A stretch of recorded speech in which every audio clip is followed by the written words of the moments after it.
friends are since. The Arturia MicroFreak is one of those devices that you see pop up in basically every YouTube video over the past year or so. And when that starts to happen, you do have to question whether or not the device is actually that good, or whether or not it's just kind of the marketing machine doing its job and generating hype. And in this case, actually, I think that the answer simply is that the MicroFreak is a pretty decent synthesizer and interesting tool for not a lot of money. It's a bit of a strange wee beastie in the sense that it's a digital synthesizer that's got an analog filter on it, but it's also got this rather quirky capacitive touch keyboard, although I'm not sure I'm saying that right. I can never say that word properly. Capacitive? You get the idea. It's one of those keyboards that's not an actual real keybed. It's kind of the touch pressure sensitive thing. And there's a whole bunch of features in there that make it quite interesting. I got one of these a while back and I've been using it in a bunch of my videos, but I didn't want to do a review or anything on it until I'd actually used it for myself. Enough that I would be able to talk about it a wee bit. So that's what this video is going to be. It's going to be a review. It's not going to be a sound demo or anything like that. So I'm just going to jump into it. In terms of the build, the MicroFreak is plastic, but it doesn't feel cheap or nasty. It doesn't feel like the kind of thing that's going to fall apart in a year or two with, kind of moderate or even heavy use. Everything feels kind of solid. The knobs are all quite nice and everything. So yeah, I mean, what more can you say about build really? It is quite lightweight, but not in a way that suggests that it's crap, which is always good. In terms of connectivity, I'll probably show an image of the back of this so you can see it a bit better. But Arturia in general are pretty good about their connection options on the back, and the MicroFreak is no exception. And I think that's part of the reason actually that it's so useful for the price you're paying, because you get quite a lot of connection options. But we'll come to that in a minute. On the back, we have a headphone jack output, so you can listen to it on your couch or whatever. You have a main guitar jack. I don't know, I'm a guitar player, so I call it a guitar jack. But, the big jack output here is mono output only, so it's not a stereo output. Other notable connections are that you have mini jack MIDI on the back, that's in and out.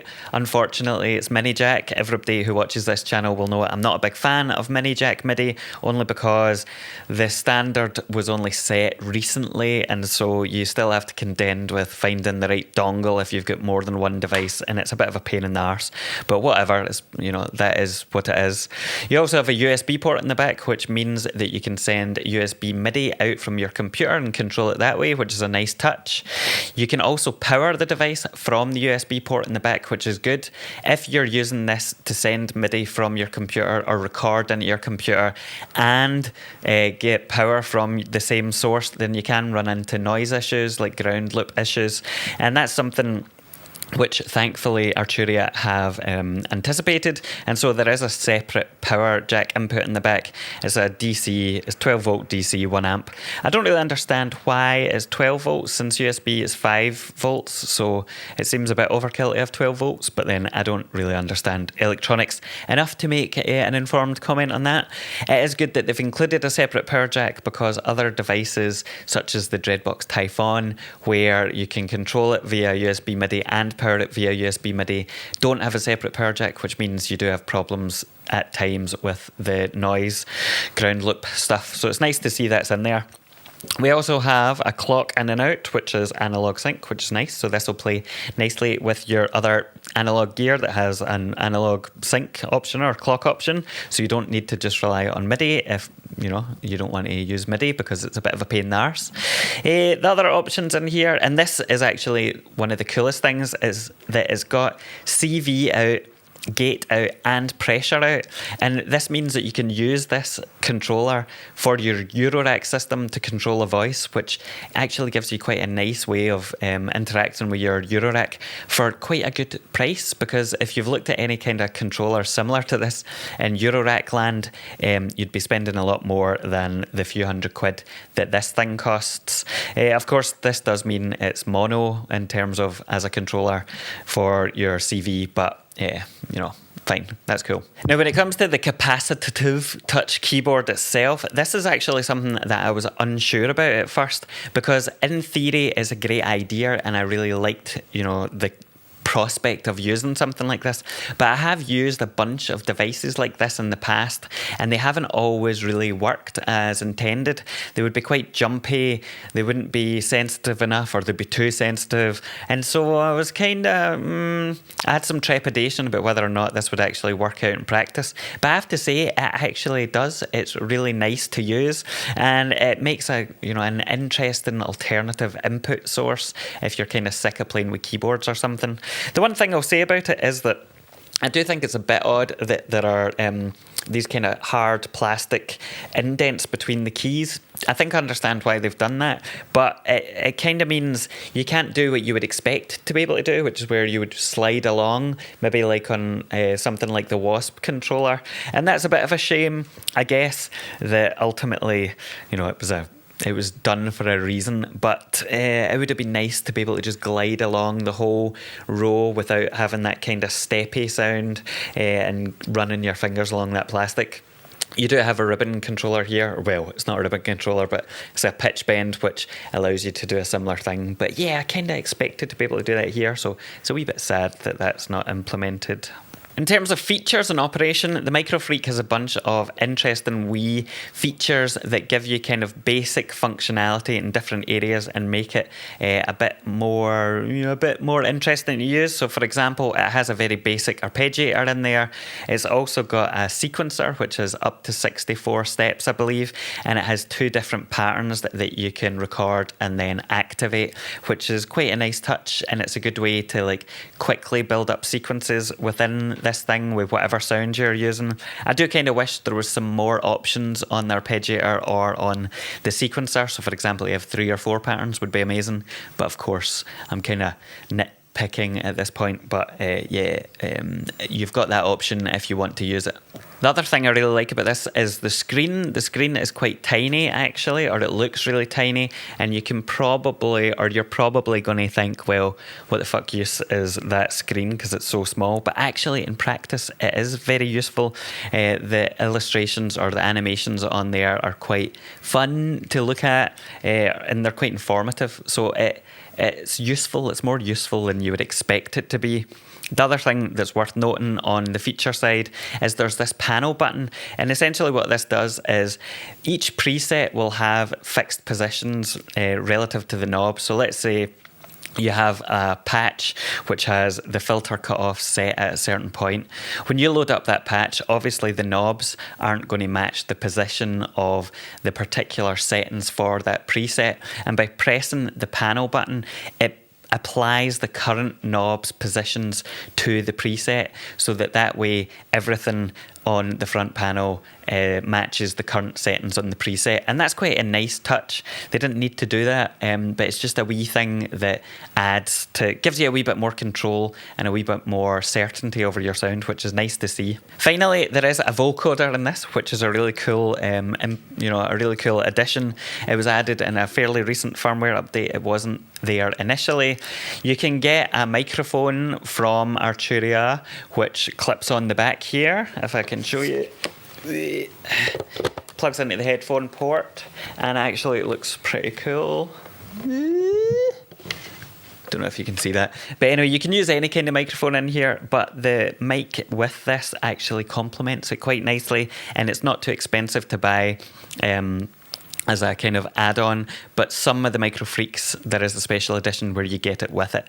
I think it was like £20 or something like that, £25. So it's not too bad, and I would recommend getting this one if you're interested in the vocoder side of things, because it just works quite nicely with the MicroFreak as it is. In terms of the sounds that are actually available in the MicroFreak or the synth engines, there's a whole bunch of different algorithms in there. Some of them have been taken from Mutable Instruments open source algorithms, which are available in the Braids module. Some of them are added in by Noise Engineering, I believe. They created a bunch of different algorithms which were released in a recent firmware update, or at least the most recent firmware update, which is pretty cool because it shows that they're still adding new interesting things. And this gives you quite a lot of range of options. There's also the vocoder in there, and there's some other cool wee bits and pieces. So sonically, you do have quite a good range, at least within the terms of digital synthesis. On that point particularly, it's probably worth worth addressing the fact that a lot of people who are talking about this will say, well, it sounds quite digital. And of course it does. It's a digital synthesizer, and it does have that kind of airy, thin, kind of high frequency sound at times, but you're not going to get the analog fat warmth from a synthesizer like this. That's not really the point of it. This is much more about having the variety of options of sound within the device. And to be honest, when you start to apply effects and stuff like that to it, it sounds pretty good. And digital also lends itself more naturally to certain sounds. So even within just the bass presets on the MicroFreak, there are a whole bunch of sounds which work really well for kind of dark industrial kind of music, which I like a lot. So if you're worried about it sounding digital, then probably just don't buy a digital synthesizer.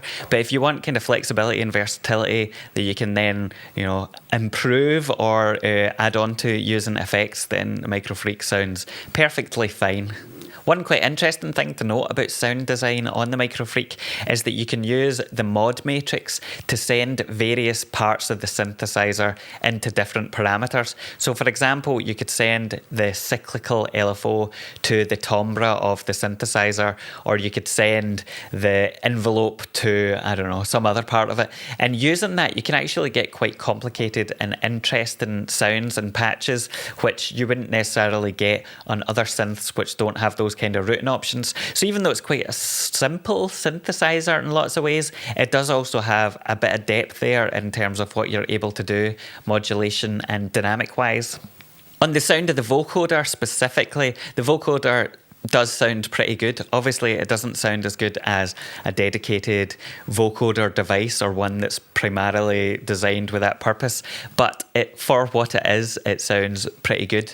The one tip I would give you is you have to make sure the gain on the microphone is turned up, because when I first tried out the vocoder, it sounded crap and I couldn't work out why, and it's because the gain is really low initially and you have to go into the settings and find it, and when you do pump it up, it does give you that that allows the formants or whatever of your voice to come through and become clearer. It's not as clear as, say, Behringer VC340 vocoder, which is designed specifically on circuits that are meant to sound, give clarity to the voice. But for for what it is, it's actually pretty good, especially if you're only going to be adding wee bits of vocoding here or there and it's not going to be your main sound. So now to talk about the downsides of the MicroFreak, and the first kind of big main thing to note is that there are no built-in effects on the device. And I've seen people say, well, if that's what they had to do to get it to this price point, then fine. Or, people will probably have their own effects they want to use in the studio and stuff anyway. And I think both of those claims are positions are fine and valid. But really, to me, it doesn't quite make sense, because this device is like a self-contained unit. And if you want to sit on the couch or something and play with it, then having even a really basic reverb algorithm would bring the sound to life in a way that, would make it just that wee bit nicer to play about with. You're not always going to be sitting in the studio, and if you have to use a kind of third-party box to get your effects, it kind of means it's not quite as useful and portable as it could be. The other thing is, in terms of cost, there are loads of free open source reverb algorithms out there, and it seems like even if they had just implemented like a really basic crappy one, it would have helped people get over this kind of idea that it sounds too digital, because I think a lot of the time people think it sounds worse than it does because they are hearing it completely dry and they aren't getting the kind of reverb or delay or something that you might get on other units built in. So that's a wee bit of a shame. The second thing to say is on the polyphony, or the lack thereof, really. There are 4 voices within the MicroFreak, but they are paraphonic, and that means that the voices all share the same filter and VCA and stuff like that. And whilst that seems like not a big deal, it does mean that if you create a patch that sounds great monophonically, that actually when you switch to paraphonic mode, it doesn't sound anything like the same. And so it's a wee bit of a shame, and if you're going in thinking, oh well, 4 voices, that's great, I can do this and that, it's not quite as good as you might expect it to be. And it would have been great to see more, but obviously that would have been way more expensive because it would have had to have separate filters and everything. So it's just something to be aware of. I tend to treat it more like a monophonic synth. So The only other thing to say is that there are a couple of workflow choices which I think are a wee bit strange. For example, the sequences are tied to the preset or the patch, and they're not global. And this means that, let's say you come up with a sequence you like, and then you want to listen to it with different voices on different patches you've saved. If you change the patch, you'll lose your sequence. So they aren't independent of each other. And I know why they've done that. There are lots of patches in there that have sequences that are, integral to what they are. But really, it would be great if there was a way to decouple them. And maybe there is, but actually, I don't think there is. And so if you know of a way to do that, please let me know. I think there is also a problem where, or not a problem, it's kind of just a workflow decision that's a bit strange, where if you switch your patch and the MicroFreak is running as master, like master clock, it stops the clock when you switch the patch. And so it's a shame. It would be nice to find kind of more seamless patch switching in that regard, but hey, whatever. Speaking overall, I really like the MicroFreak. It's a nice, small, self-contained unit, obviously with the exception of effects. And because of that, it does mean that I've found myself using it a lot. So I can just have it kicking about the studio, for example, anywhere in the background. And if I want to add sparkle or add a wee bit of something to a track, this tends to be something that I pick up more often than not, I should say. And that's just because with the keyboard, with the synthesis kind of options on there, with the wee tiny mic I can use as a vocoder, it just lends itself very nicely to kind of quick music creation. And for that alone, I think it's kind of worth the cost. When you then consider, of course, that you can use this as a controller for things like your Eurorack and other systems, then it becomes really attractive. The cost here is obviously a big factor, because if this was like 600 quid, it would not be as good as it is. But it comes in at around £300. I got mine in the second-hand market for something like 230, and it was in perfect condition. So for the cost and the versatility, then this is a really good synthesizer, I think, or at least a really good music creation device, if not a good synthesizer in its own right. It's worth noting that this also isn't just a device that Arturia have made cheaply to sell a bunch of units and then have abandoned. They have been updating it with new features and new firmware, like that vocoder, like the various algorithms that were included from noise engineering. And to their credit, they are still updating things and giving new features. And I think there's a lot to be said for a company that doesn't just pump out stuff and then kind of leave them, but continually improves them rather than moving on to the next thing immediately. And so, yeah, I have a lot of respect for Arturia in that regard, and it gives you more confidence in terms of the future of the MicroFreak and using it as an ongoing kind of tool in your studio.